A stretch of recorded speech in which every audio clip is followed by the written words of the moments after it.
Ada 5 tipe fokus yang mempengaruhi kinerja karyawan.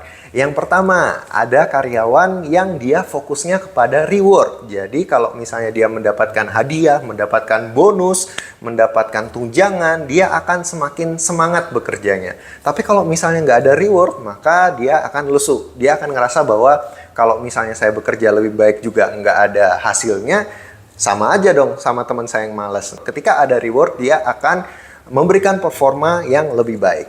Lalu yang kedua, ada karyawan yang fokusnya kepada punishment. Jadi memang ada tipe karyawan yang seperti itu, teman-teman. Dengan reward dia tidak terpancing, tetapi ketika ada punishment, contohnya aja di sebuah perusahaan, kalau misalnya bulan ini tidak tercapai target A, B, C, maka akan ada SP1, SP2, SP3. Dia mungkin nggak tertarik ya kalau ada reward, tapi dia akan mikir-mikir, wah ini kalau saya kena SP, saya kehilangan pekerjaan, bahaya nih. Lalu yang ketiga, ada lagi tipe karyawan yang fokus kepada environment. Dia mengikuti lingkungannya dia. Kalau lingkungannya itu seneng, lingkungannya bikin dia bahagia, seberat apapun pekerjaannya dia tidak akan jadi masalah. Yang penting lingkungannya dia suportif ke dia. Tapi kalau misalnya pekerjaannya gajinya setinggi langit, mendapatkan banyak tunjangan, banyak reward segala macam, tapi kalau misalnya lingkungannya bagi dia toksik, maka dia tidak akan betah dengan perusahaan tersebut. Akhirnya dia keluar. Lalu ada yang keempat, karyawan yang fokusnya kepada experience. Yang penting saya dapat ilmunya, yang penting saya dapat pengalamannya,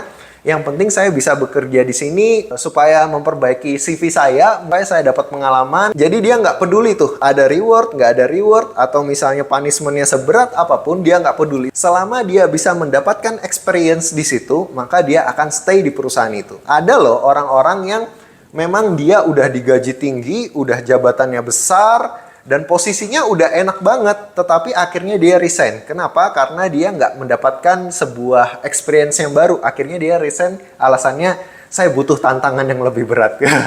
Lalu yang terakhir, yang kelima adalah karyawan yang fokusnya kepada persistence. Jadi kegigihan. Dia akan tetap menjadi yang terbaik apapun yang terjadi.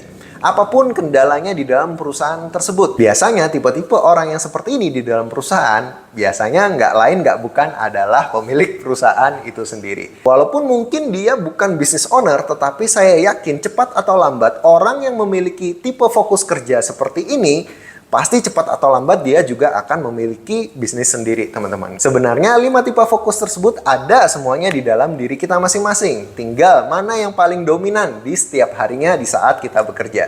Kira-kira yang paling dominan buat kamu nomor berapa ya?